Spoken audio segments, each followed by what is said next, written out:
مختلف تفاسیر کو جب وقضا ربک اللہ تعبدوا اس آیت کا میں امام سیوطی کی تفسیر پڑھ رہا تھا الدر المنصور، اس میں علامہ سیوطی لکھتے ہیں، حضرت عبداللہ بن عباس کا ایک قول نقل کرتے ہیں، آپ جی فرماتے ہیں کہ والدین کا اتنا مقام ہے اور مرتبہ ہے اور ان کی تعظیم و تکریم ہے کہ ان کے سامنے پروفیسر صاحب کپڑے بھی مت جھاڑو، ہوئے ہوئے ہوئے ہوئے ہوئے مبادا یہ کہ کپڑوں سے گرد و غبار اڑے اور ان کے اوپر پڑ جائے، اور یہ سوء ادب ہے۔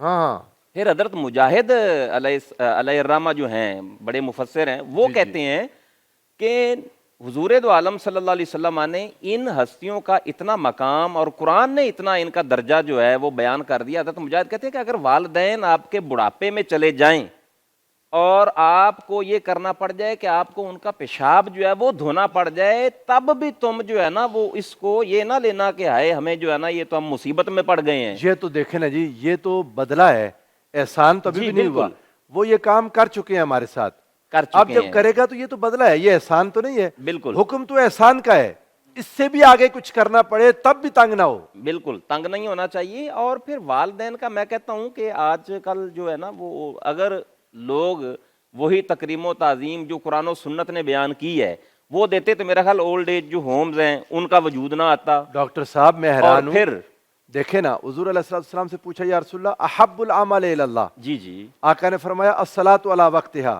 ثم من، میرے آقا نے فرمایا جی والدین کے ساتھ والدین ہیں، حسن سلوک، پھر تیسرا پوچھا فرمایا الجہاد فی سبیل اللہ، یعنی الجہاد۔ جہاد سے زیادہ بڑا عمل والدین کے ساتھ حسن سلوک ہے۔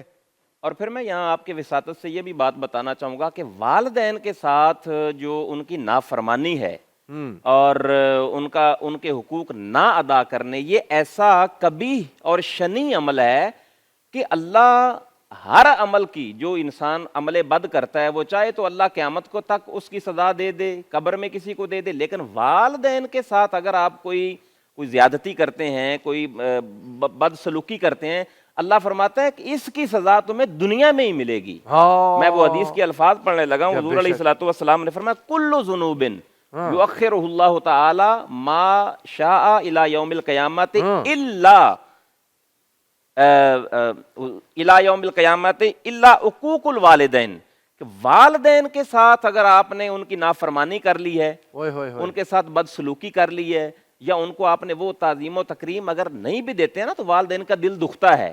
کیوں؟ چھوٹے سے آپ تھے، ان کو پال پوس کے اللہ تبارک و تعالیٰ کہتا ہے کہ انہوں نے آپ کو بڑا کیا ہے۔ اور امام راضی یہاں پہ کہتے ہیں کہ والدین تمہارا دوسرا رب ہیں، یہ امام راضی نے لکھا ہے کہ جس طرح اللہ تمہیں مجاز میں استعمال کیا جا مجاز سکتا ہے میں نا، پالنے والے ہیں، رب کا معنی ہی پالنے والا ہے، رب العالمین، جس طرح اللہ نے تمہیں حقیقت میں عدم سے وجود میں لایا، والدین تمہیں ان کے ذریعے سے تمہیں اللہ تبارک و تعالیٰ دنیا میں وجود میں لے کے آیا۔ اور نبی دو عالم صلی اللہ علیہ وسلم نے کتنی خوبصورت بات بیان فرما دی۔ حضرت انس کہتے ہیں کہ جس نے والدین کو راضی کر لیا نا اس نے رب کو راضی کر لیا۔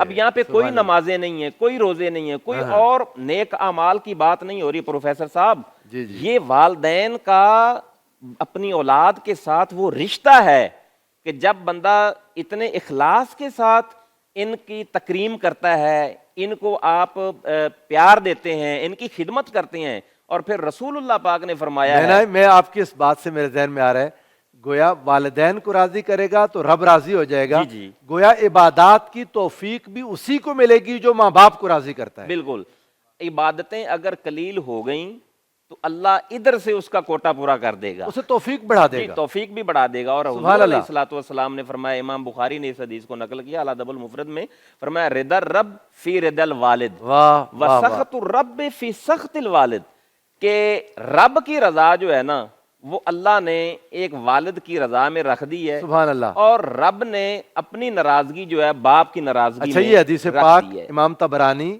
اس کو ایک اور طریق سے بھی لائے، رضا الرب رضا الوالدین، والدین کا الفاظ جو والد کیا ہے اسی طرح سخط الرب سخط الوالدین، اس کو بھی اس طرح بیان کیا۔ آگے چلتے ہیں ڈاکٹر صاحب آپ کے پاس، پروفیسر شجاعت علی خان صاحب۔ سر یہ والد اپنا نام نہ دے تو بندہ تو اپنا تعارف نہیں کروا سکتا، والد کا نام ساتھ لگا ہونا اسے دنیا میں سر اٹھانے کے قابل بناتا ہے۔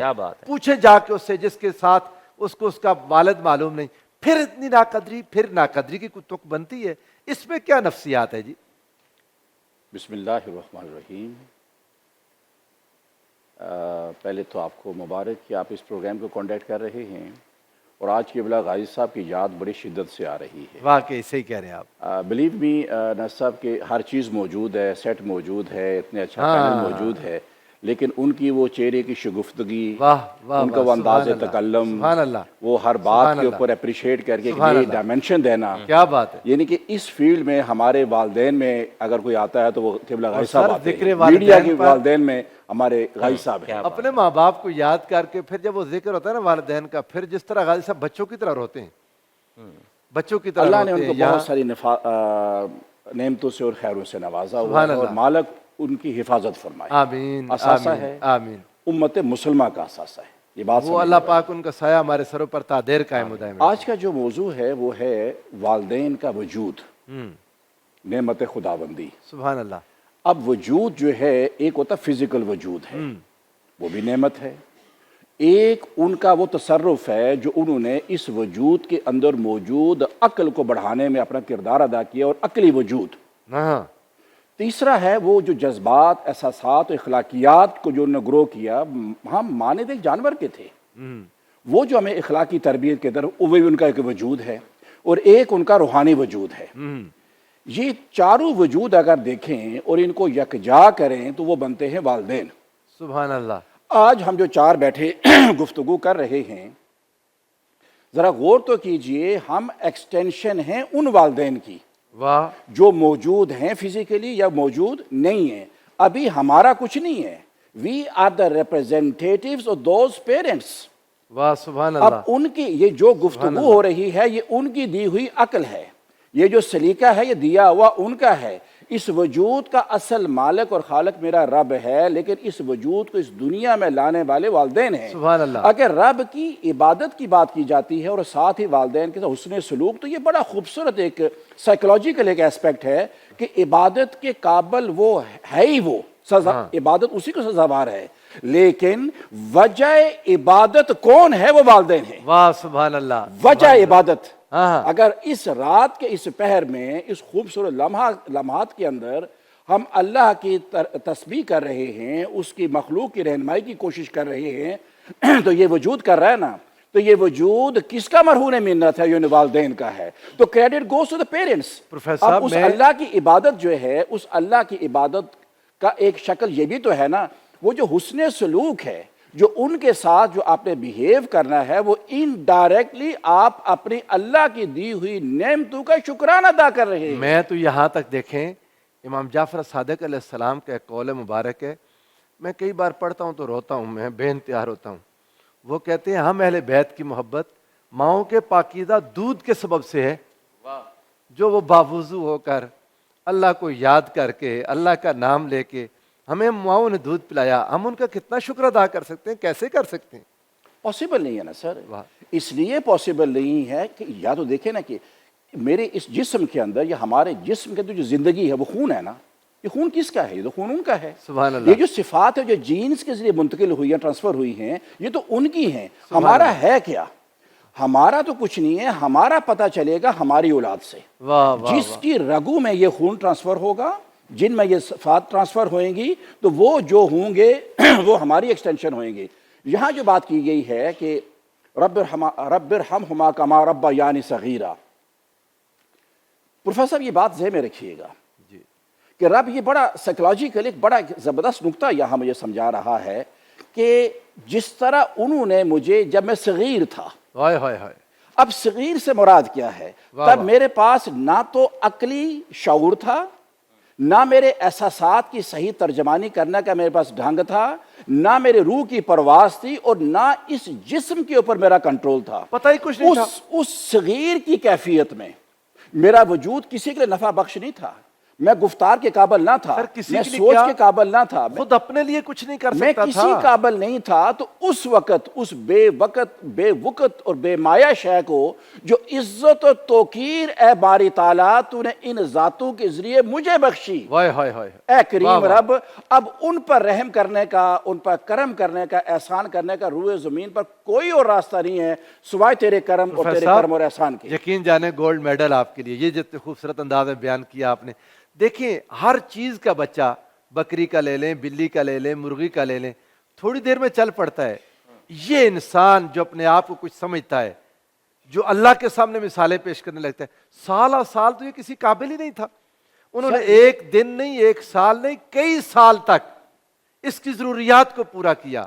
سر اس رب نے جب کہا نا صغیرہ, تو یہ یاد رکھیے گا کہ میں عمر کی جس حصے میں پہنچ جاؤں گا, میں 80 سال کو پہنچ جاؤں گا, 90 کو پہنچوں گا, میں پھر بھی صغیر ہی رہوں گا ماں باپ ان کے مقابل میں. آہا. جب ان کے مقابل میں صغیر ہوں تو پھر کبیر کی کبریائی اصل وہ ہے, اور جن کو وجود بخشا. دیکھیں جب ان پر بڑھاپا آتا ہے تو پھر ایک نئی کیفیت آتی ہے. جس طرح بچپن میں ہم کسی پر ڈیپینڈنٹ تھے اور ہم ٹوٹلی ڈیپینڈنٹ تھے, وہ پارشل ڈیپینڈنٹ ہے. اور ہم جب ڈیپینڈنٹ تھے تو شعور سے عاری تھے, عقل سے بے بہرا تھے, وجود کو کوئی حرکت نہیں دے سکتے تھے. ہماری بے بسی یہ تھی.